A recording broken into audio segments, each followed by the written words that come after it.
So to solve for this solution, okay, we're calculating the number of phosphorus atoms. If we have 2.50, this is moles of H3PO4, okay, and you can see 1 mole of H3PO4 will have how many moles of phosphorus? We only have here 1. So write that in the numerator, we have 1 mole of phosphorus.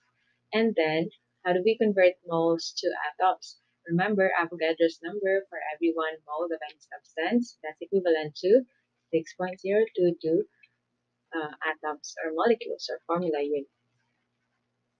6.022 times 10 to the 23 atoms.